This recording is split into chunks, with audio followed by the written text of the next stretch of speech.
The War Council chamber hummed with the usual blend of bravado and bloodlust. Commander Vraxis of the Korthian Empire stood at the head of the obsidian table, his 4 arms crossed in what he believed was an intimidating display of authority. Around him sat the finest military minds from 17 conquered systems, all eager to prove their species' superiority. And then there was the human delegation. 3 of them. Just 3. Sitting in the corner like they had wandered into the wrong meeting and decided to stay for the free refreshments. "Let me be clear," Vraxis announced, his mandibles clicking with satisfaction. "Your planet has exactly 48 standard hours to surrender. Otherwise, we deploy the Scorcher fleet and turn Earth into a very large, very warm paperweight." The translator devices scattered around the room buzzed with multiple languages. Most delegates nodded. Some laughed nervously. The humans? They were doing something with their communication devices. Texting, Vraxis had learned it was called. How wonderfully primitive. One of them, a young female with copper-toned skin and dark hair pulled into something the humans called a ponytail, looked up from her device. She wore what appeared to be educational institution clothing. A uniform of some sort, perhaps? Blue fabric with an emblem that read Riverside Academy. "Excuse me," she said, raising her hand like she was requesting permission to use the waste facilities. Vraxis blinked all 6 of his eyes in sequence. "You wish to speak, tiny human?" "Yeah, so, quick question." She stood up, and Vraxis noted she barely reached the height of his lower thorax. "You are planning to invade a planet you have never actually fought before, right? Based on what, exactly? A hunch? A really aggressive horoscope reading?" Several delegates gasped. Vraxis felt his temperature rise. "We have conquered 47 worlds across 12 sectors. We have analyzed your military capabilities. Your weapons are laughable. Your defenses are tissue paper. Your largest warship could fit inside our smallest cargo bay." The girl nodded slowly. Okay. I hear you. Big scary alien warlord. Very intimidating. The 4 arms really sell it, by the way. But here is the thing." She walked toward the center of the chamber, hands in her pockets like she was strolling through a market. "You have been conquering planets that actually tried to fight you the normal way. Space battles. Ground troops. Strategic positioning. All that boring military stuff. And you believe humans will do something different?" Vraxis leaned forward, genuinely curious now. "Oh, absolutely." She grinned, and Vraxis felt something he had not experienced in 7 conquest cycles. Unease. "See, humans are what you might call creatively violent. We do not just fight. We make fighting personal. Intimate. Sometimes embarrassing for everyone involved." One of the other human representatives, an older male with gray hair and a facial scar, cleared his throat. "Kira, maybe we should let the Admiral handle this. Admiral Jenkins is asleep, Marcus. Jet lag from the space travel thing." Kira shrugged. "Besides, I have an idea." Vraxis straightened to his full height of nearly 3 meters. "An idea? You? A juvenile human female has an idea that will prevent your planet's annihilation? Well, when you put it that way, it sounds ridiculous." Kira tapped her chin thoughtfully. "How about this instead? A challenge. Single combat. Your best fighter against ours. Winner takes all. You win, Earth surrenders immediately. We win, you leave our system and never come back. Plus, you have to publicly apologize on whatever passes for social media in your empire." The chamber erupted in noise. Delegates shouting in 17 languages. Vraxis himself felt his combat hormones surge. This was perfect. Humans were even more foolish than his intelligence report suggested. "You cannot be serious," Vraxis said, trying to keep the excitement from his voice. Dead serious. No ships. No armies. Just two individuals. Hand to hand, or tentacle to hand, or whatever appendages your champion uses. Kira looked around the room with an expression that Vraxis's cultural database labeled as cocky. Unless you are scared? Scared? Scared.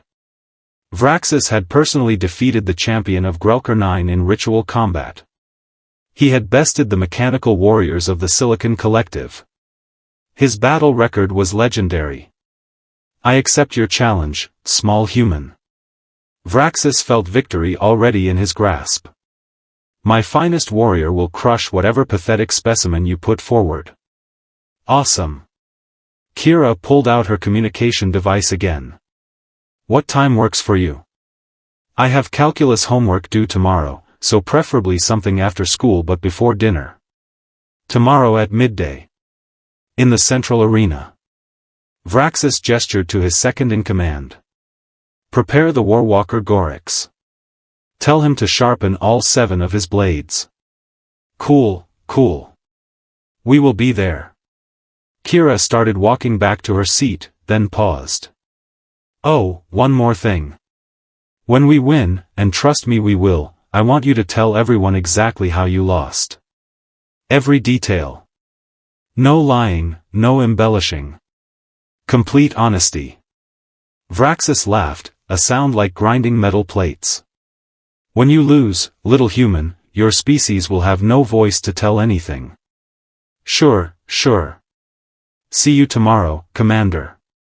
Kira sat down and immediately returned to her device, typing rapidly. The other human, Marcus, leaned over to whisper something. Vraxis's enhanced hearing picked it up anyway. Kira, please tell me you have a plan. Of course I have a plan, Marcus. I am going to ask my gym teacher for help. Your what? Also, I might need to borrow your truck. Vraxis turned away from the humans, already planning his victory speech. 48 hours until Earth's surrender. Perhaps he would be merciful. Perhaps he would make their death quick. Behind him, Kira's device made a small chiming sound. Yes, she whispered. Coach says she knows a guy. Tomorrow would be glorious. Tomorrow would change everything. Tomorrow, Commander Vraxis would learn why humans had a saying about never underestimating someone based on their size. But tonight, he simply basked in his inevitable triumph, completely unaware that he had just made the single worst tactical decision of his entire military career. The central arena was packed. Delegates from every corner of the Corthian Empire had arrived to witness what they assumed would be humanity's final humiliation.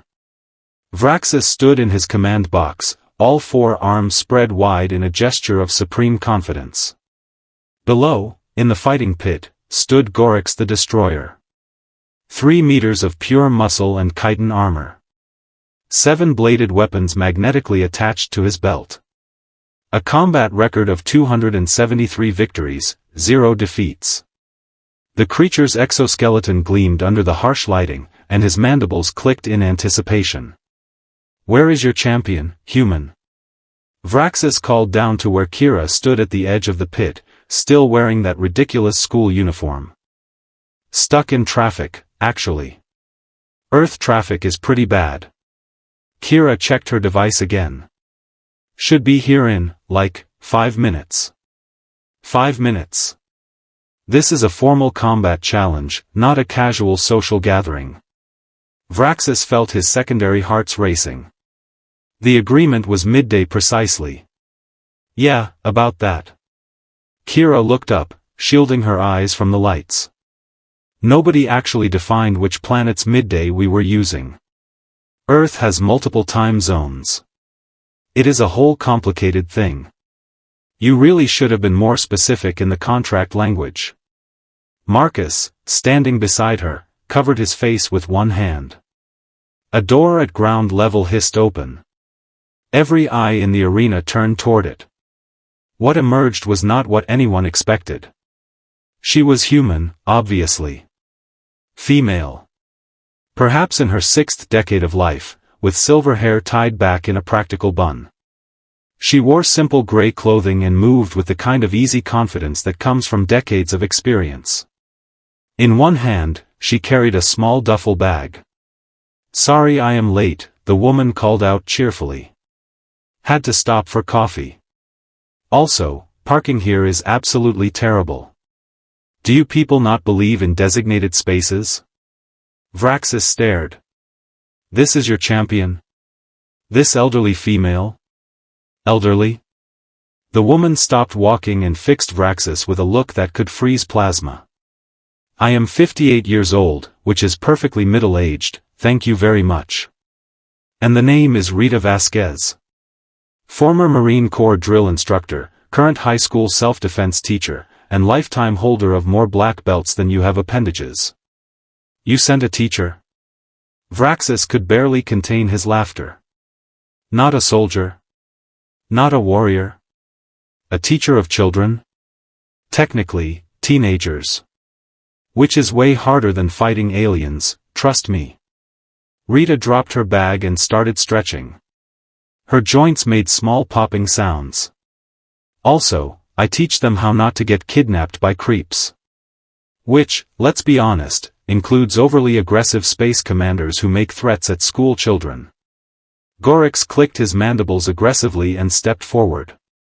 Rita looked up at the massive warrior, then turned to Kira. "That's the champion? The big crab situation?" "Yep. 7 swords. Apparently undefeated." "Huh." Rita finished her stretches and walked calmly into the center of the pit. "Well, that changes things. I was expecting something more human-sized. Do the rules allow grappling?" "All combat forms are permitted," Vraxis announced smugly. "Surrender, unconsciousness, or death ends the match." "Great. Death seems excessive, but you do you." Rita rolled her shoulders. "Let's get this started. I have a parent-teacher conference at 6. The arena fell silent. Vraxis raised one arm. "Begin." Gorix charged immediately, his massive form surprisingly fast.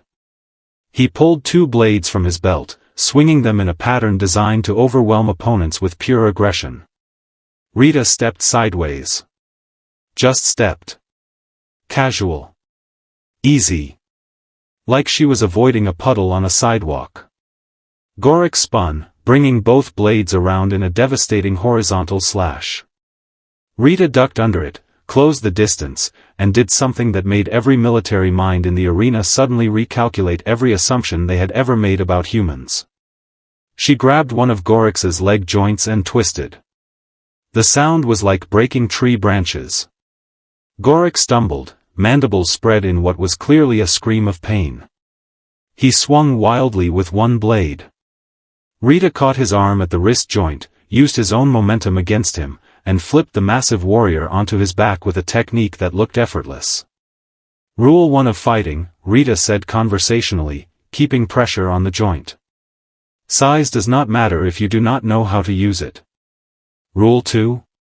Everyone has weak points. Knees, elbows, joints.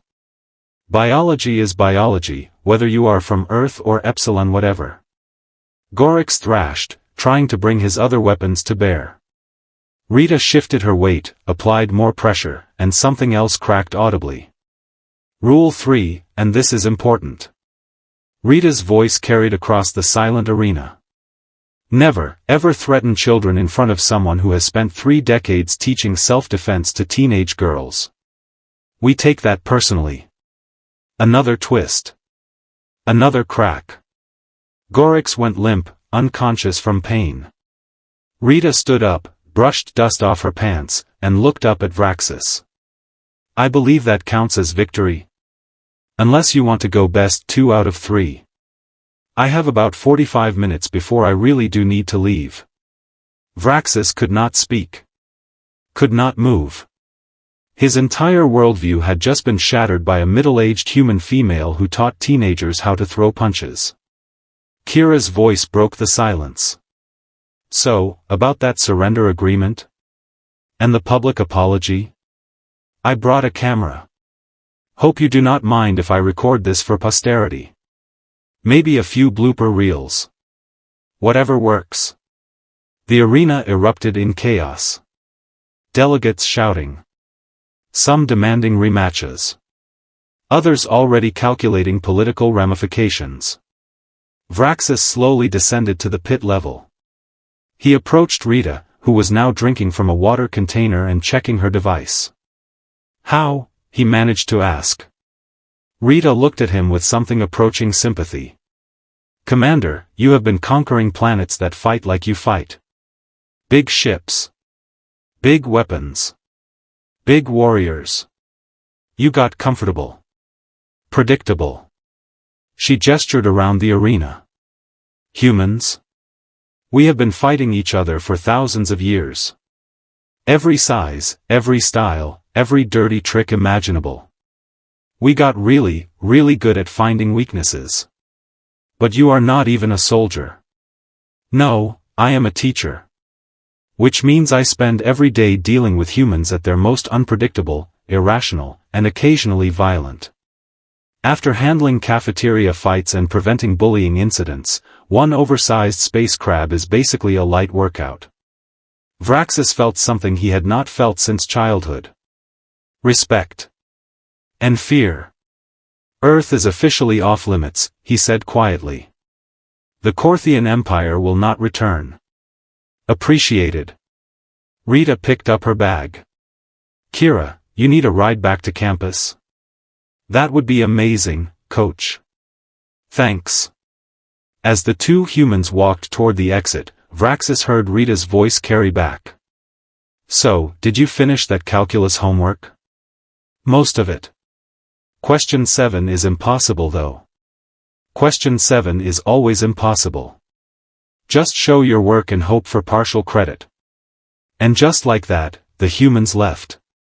The greatest military challenge of their species' existence handled like an inconvenient errand between academic obligations. Vraxis stood alone in the arena, surrounded by the wreckage of his reputation and his undefeated champion. Somewhere in the crowd, someone started laughing. Then another. Then dozens. The recording devices had captured everything. By tomorrow, every system in the galaxy would know the story. The mighty Corthian Empire, defeated by a high school teacher with a parent conference to attend. Vraxis closed all 6 eyes and accepted his fate. Humanity had won without firing a single shot, flying a single ship, or deploying a single army. They had simply sent a teacher. And somehow, that made it so much worse.